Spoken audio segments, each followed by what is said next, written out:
ဒီနေ့မှာတော့ shiny ကြီးကဘဲဥဘလို့ပြောပါလဲဆိုတာကိုပြောပြပေးပါမယ်ပထမဦးဆုံးအနေနဲ့ဘဲဥတန်ရှင်းသွားအောင်လို့ဘဲဥကိုရေလေးဆေးပါမယ်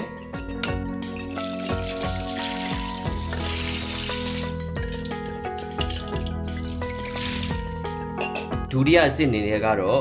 ဒဲအိုးထဲကိုရေထည့်ပါမယ်ပြီးရင်ဒဲအိုးထဲကိုဘဲဥလေးထည့်လိုက်ပါမယ်ပြီးရင်တော့ကျွန်တော်တို့ gas မီးဖို့ပေါ့နော် gas မီးဖို့မှာကျွန်တော်တို့မီးမွေးမယ်ပြီးရင်တော့ကျွန်တော်ဒီမှာ gas ကိုဖွင့်လိုက်မယ်ပေါ့နော်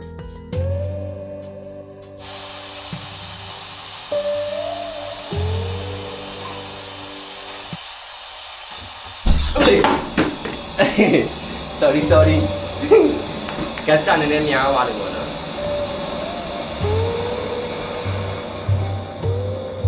gas ကိုအနေတော်လေးဖြစ်အောင်လို့ချိန်ကြည့်လိုက်မယ်ပြီးတော့ကျွန်တော်တို့ဒဲအိုလေးကိုတင်လိုက်ပါမယ်အဖုံးလေးဖုံးလိုက်ပါမယ်ကျွန်တော်တို့15မိနစ်လောက်စောင့်လိုက်တယ်ဆိုရင်ဘဲဥတို့ရပါပြီကျွန်တော်တို့စောင့်လိုက်ရအောင်15မိနစ်လောက်စောင့်လိုက်ပြီဆိုရင်ကျွန်တော်ဘဲဥလေးတွေကျက်ပြီပေါ့နော်ကျွန်တော်ကြည့်လိုက်ရအောင်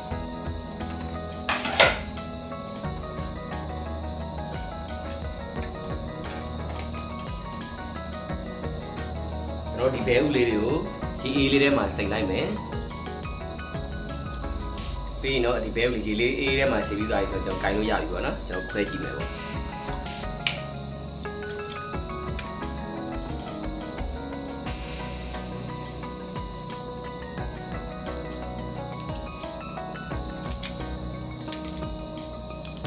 နက်ပူပဲပေါ့နော်ပူရင်ရေအေးလေးထဲမှာပြန်စိမ်လိုက်မယ်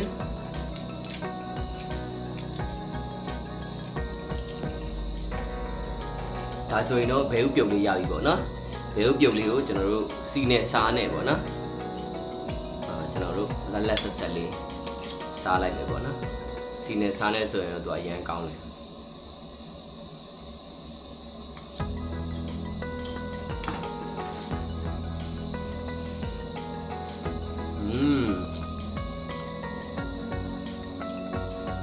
ဒီလိုမျိုးဘူးတရရောက်ွက်လေးတွေပြောပေးရတဲ့အတွက်ကျွန်တော်ကို follow လုပ်ပါဦးကျွန်တော်ရဲ့ post ကိုလည်း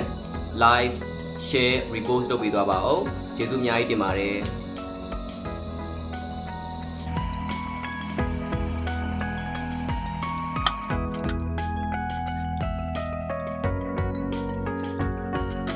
အားလုံးကိုကျေးဇူးတင်ပါတယ် bye bye နောက်ဗီဒီယိုမှာပြန်ဆုံမယ်နော်